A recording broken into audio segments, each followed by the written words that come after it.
ایک بہت ہی ایمان افروز حدیث مبارکہ ہے، اتنی پیاری حدیث مبارکہ ہے کہ اگر آپ اس پر عمل کریں گے تو کبھی بھی دنیا کے اندر کسی بھی طرح کی پریشانی نہیں آئے گی۔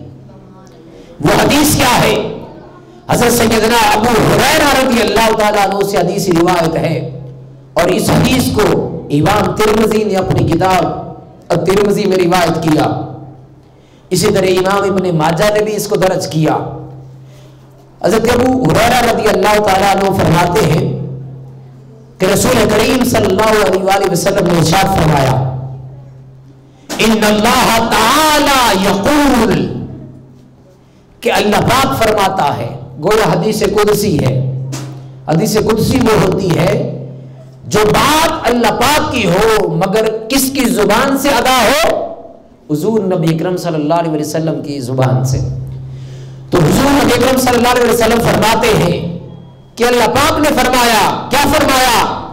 یا ابن آدم تفرغ لعبادتی، اے ابن آدم تو میری عبادت کے لیے فارغ ہو جا۔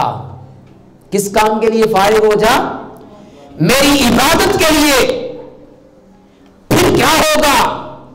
اے بندے اگر تو اپنے آپ کو میری عبادت کے لیے فارغ کر دے گا، اگر تو اپنے آپ کو میری بندگی اور عبادت میں لگا دے گا، اگر تو میرے حضور سر پر سجود ہو جائے گا، اگر تو میری بارگاہ میں قیام کے لیے کھڑا ہو جائے گا، اگر تو میرے حضور رکوع کے لیے حاضر ہو جائے گا، اگر تو میرے حضور حاضر ہو جائے، اپنے آپ کو میری عبادت کے لیے فارغ کر دے، پھر کیا ہوگا؟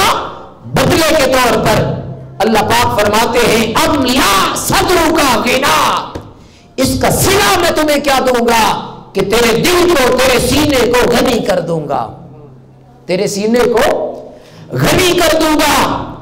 وَأَسُبْكَ فَقْرُكَ، اور تم سے فقر، غربت، اس کو تنگی، غربت، پریشانی، اس کو تم سے دور کر دوں گا۔ اور پھر فرمایا وَإِلَّا تَفْعَلْ، اگر تم نے یہ کام نہ کیا، یعنی اپنے آپ کو مولا کی عبادت کے لیے فارغ نہ کیا، اپنے آپ کو اس کے حضور حاضر نہ کیا، اپنے آپ کو دنیا کے کام کاج میں مصروف رکھا، اپنے آپ کو صبح و شام محنت مزدوری میں مصروف رکھا، اپنے آپ کو کھیتی باڑی میں مصروف رکھا، اس مالک کے لیے، اس کی عبادت کے لیے اپنے آپ کو فارغ نہ کیا، اللہ پاک فرماتے ہیں کہ اگر تم نے یہ کام نہ کیا تو کیا ہوگا؟ ملأت یدیک شغلا، میں تمہارے ہاتھوں کو دنیا کے کام کاج میں مصروف کر دوں گا، دنیا کے کام کاج میں مصروف کر دوں گا۔ ولم اسُبْكَ فَقْرُكَ، تو ساری زندگی صبح سے شام تک مزدوری کرے گا، تو صبح سے شام تک کھیتی باڑی کرے گا، تو صبح سے شام تک مزدوری کرے گا، فیکٹری میں کام کرے گا، ملازمت کرے گا، دنیا کے جگہ جگہ کے دھکے کھائے گا، تو بیرون ملک بھی جائے گا روزی کمانے کے لیے، پیٹ پالنے کے لیے، اپنے گھر والوں کی کفایت کرنے کے لیے، اپنے گھر والوں کی ضروریات کو پورا کرنے کے لیے۔ اگر تم نے میری عبادت کے لیے اپنے آپ کو فارغ نہ کیا تو کیا ہوگا؟ تو وہ گھر ہر وقت کام کاج میں رہے گا، مگر اس کے باوجود تو غریب رہے گا، اس کے باوجود تو تنگ دست رہے گا، اس کے باوجود تو ہر وقت پریشانی کے عالم میں رہے گا۔ حاضرین محترم عزیز طلبہ، آپ دیکھتے ہیں دنیا کے اندر کچھ ایسے لوگ بھی ہیں، ان کے پاس دیکھنے کے لیے مال کم ہوتا ہے مگر وہ شہنشاہوں کی طرح زندگی گزارتے ہیں، اور کچھ وہ لوگ ہیں جو صبح و شام کام کاج کرتے ہیں، پیسہ کماتے ہیں، مگر ان کی حالت یہ ہے کہ وہ غرباء اور مسکینوں سے بھی بدتر زندگیوں کو گزار رہے ہوتے ہیں۔ اس کی کیا وجہ ہے؟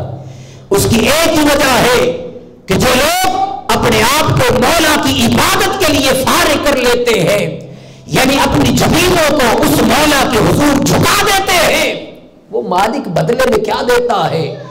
دنیا کے ہر طرح کے کام کاج سے اس بندے کو فراغت دے دیتا ہے، اس کے سینے کو کھول دیتا ہے اور اللہ پاک اس کو غنی فرما دیتا ہے۔ یہی وجہ ہے کہ اولیاء اللہ جو دنیا سے کٹ کر مولا کے ہو جاتے ہیں، وہ مولا کی عبادت کرتے ہیں، عبادت فقط اس ذات کے لیے، دنیا ان کے پیچھے پیچھے بھاگتی ہے، اور دنیا دار، دنیا کا جاہ و منصب رکھنے والے، دنیا کے عہدوں کے طالب، وہ بھاگتے ہیں عہدوں کے پیچھے، مال کے پیچھے، اور وہ عہدے اور وہ مال اور وہ عزت ان کے آگے آگے بھاگتی ہے۔